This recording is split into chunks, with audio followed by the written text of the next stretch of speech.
Hi everyone, I'm Nikki of Nikki Hearts Cards, and I'm so excited to be in this fun YouTube hop with the rest of the Catherine Pooler team. This is a video hop for prizes, so make sure you like, subscribe, and comment down below so you'll be entered.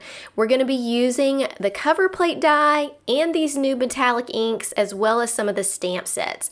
The difference in these metallic inks, I'm sure you've seen through here. I wanted to show you the pad a little bit closer. It's more porous than the other Catherine Pooler inks. It's just a little bit different texture. So this is more like a metallic paint, which is why I'm wearing gloves, because if you get it on your hands, it stays wet for a long time and it can get on the rest of your project. So I think gloves make it a little bit easier, but that's completely up to you. It does come off with soap and water.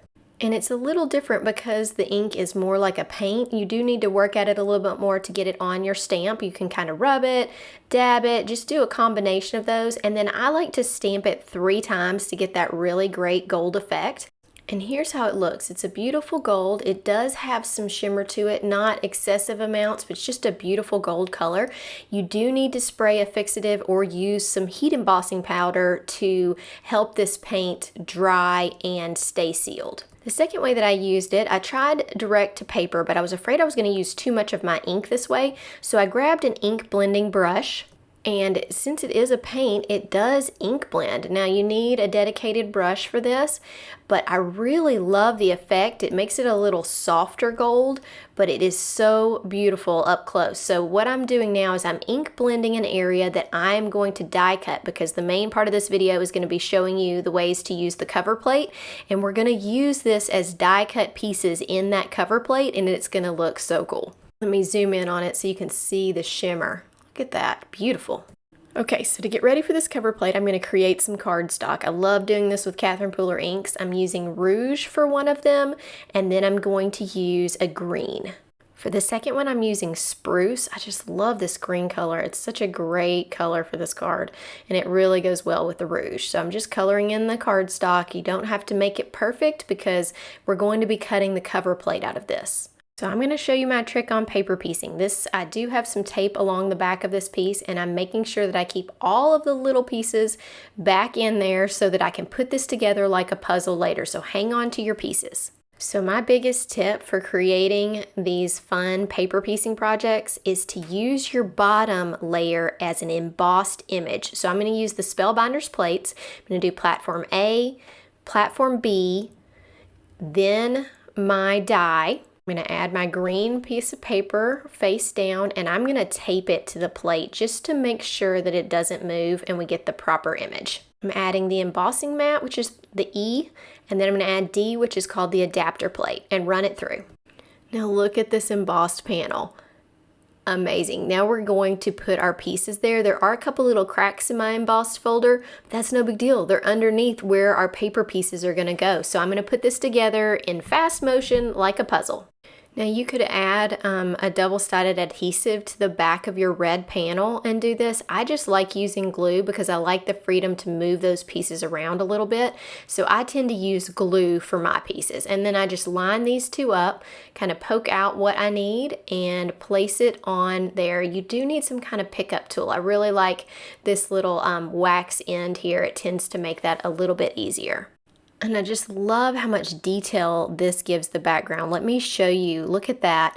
And look at the 3D. I'm going to show you from the side so you can see how much this stands up. It just makes an amazing card. And this is a great way to mass produce because we're left with another piece, so we can easily make a second card. I'm going to show you what we're going to do to make the red front look amazing. Let's go back to making cardstock. Now I'm going to make 3 areas of cardstock. I'm going to use matcha, sage, and spruce. And those are the 3 colors on the color wheel that are kind of in the same family, and they're just different levels.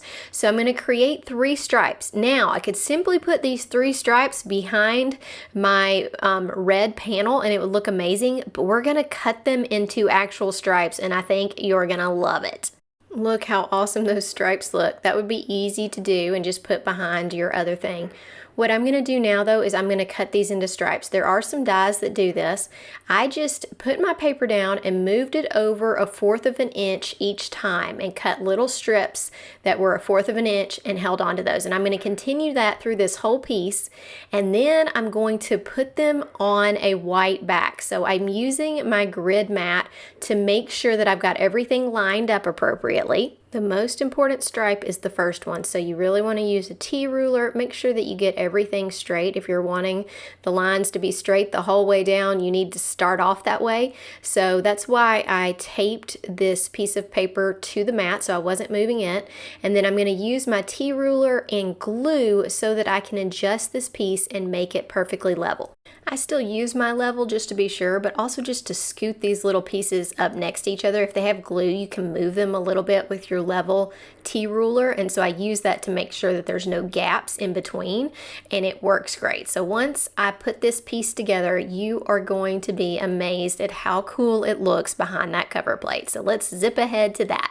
Now once I've got them all on here, I made sure to line up everything to that left side so the little extras stick off the right. But I want to go ahead and attach my front panel before I start trimming. Now I do this with glue. A lot of people will run it through and have a sticky side, use like a double-sided adhesive and they run it through a die cutting machine. I just have trouble getting the best cuts that way, and so I like the glue because I can move it around, and just because to me it's easier to die cut, but you can do it either way. And then once I have my glue on here, I'm going to place this the way I want it, and then we'll trim the edges. Now look at how amazing this background is. I didn't want to take away too much from it, but I do want to put one of the cute little lanterns from the new stamp set on it. I decided I'd wrap some twine around to put behind my lantern. I decided I really wanted to make the centers of my lanterns look special and glow and sparkly. So I used some Distress rock glitter from, I think it's from Tim Holtz, and it is really fun to color with an alcohol ink. So that was a Copic refill. And as I drop the drops in there, you do have to kind of break them up, but if you keep mixing, it changes the whole thing to this beautiful yellowish orange color that's going to look so cool on the middle of my lantern. Let me show you what the lanterns look like. I just added the glue and made it what looked like the center of a little flame or a bulb or something like that. However you want to make it is fine. And just dipped this in the glitter, and it looks so cute. Oh my goodness, that stuff is amazing, and it gives it so much dimension. If there's any area you missed, you can always go back out and add just a little bit more glue, but it looks so pretty.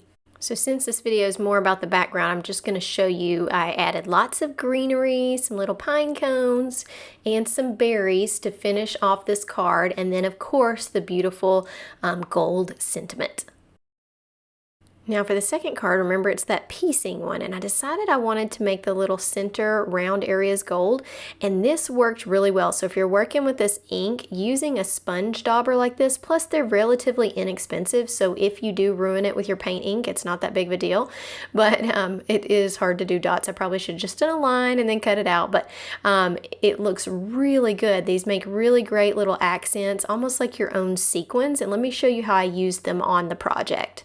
So this second background is that puzzle pieced background, and I originally put the middle dots as red, and then I realized that I had my sentiment was gold and I wanted to add some more gold things, so I played around with just making dots out of the gold ink, and that worked so well with that little sponge dauber. So I put these in the middle, and look at how it looks. It looks so cute. This picture really shows how much shine that added. I love these new stamps too. They're just so cute. So look at how much 3D there is here. Can you see how much this stands up off this? It is such a cool looking card, and it has so much dimension. So let's compare the two. That's two different ways to use this cover plate and a lot of ways to use those wonderful metallic inks. And here's some more photos of those final projects. Make sure that you hop along in this video hop by going into the description and going to the next video. You do need to hit like, subscribe, and comment so that we'll enter you. Have a great day. Bye.